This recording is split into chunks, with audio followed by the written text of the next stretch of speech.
ሰላም እንዴት ናችሁ? የጮራ ዩቲዩብ ቻናል ቤተሰቦቻችን ዛሬ የምናየው ደግሞ በተለይ በፍጹም ችላ ሊባሉ የማይገባቸው ስለ ጨቅላ ህጻናት ምልክቶች ናቸው። በተለይ የህመም ምልክቶቻቸው ምን ይመስላል የሚለውን ነው።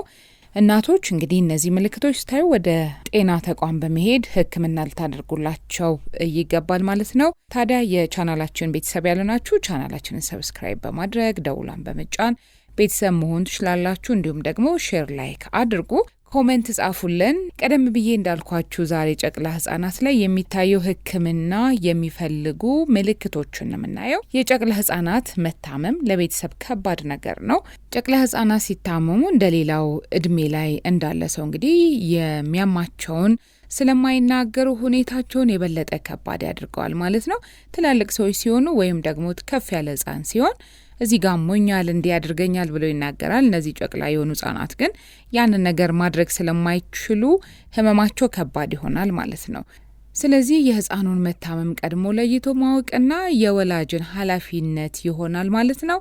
ከዚህ በታች የተዘረዘሩ ምልክቶች ልጅሽ ላይ እንግዲህ ካስተዋልሽ ቶሎ ወደ ህክምና ተቋም መውሰድ ይኖርብሻል።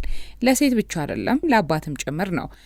ጡት በደንብ የማይጠባ ከሆነ በሆነ ባልሆነው የሚነጫነጭ ከሆነ እንዲሁም ደግሞ ያባበልሽው ካለማቋረጥ የሚያለቅስ ከሆነ በተደጋጋሚ የሚያስመልሰው ከሆነ እንዲሁም ምንም ነገር ባፉ አልወስድም ካለ ቆዳው እንዲሁም ነጭ የአይኑ ክፍል ቢጫ እንደሆነ ካስተዋልሽ ከተወለደ በ2 ቀናት ውስጥ ምንም ካካ ነገር ካላደረገ ወይም ከሌለው ሆዱ እየተነፋ የሚሄድ ከሆነ እትብቱ የተቆረጠበት ቦታ የሚደማ ከሆነ እንዲሁም ሌላ ፈሳሽ የሚወጣ ከሆነ ጡት ሲጠባ ከመጠን በላይ የሚያልባቸው ከሆነ የሚያቆራርጥ ከሆነ ከንፈሩ እንዲሁም እጆቹን የሚጠቁሩ ከሆነ የጭንቅላታቸው ወይም ራሳቸው መጠን ከቀን ወደ ቀን እያደገ እያበጠ መሆኑን ካስተዋል እነዚህ ምልክቶች ካስተዋልሽ ወደ ጤና ተቋም ሄደሽ ልጅሽን በጊዜ ህክምና እንዲያገኝ ማድረግ ነው። ያለበለዚያ ግን ህፃኑ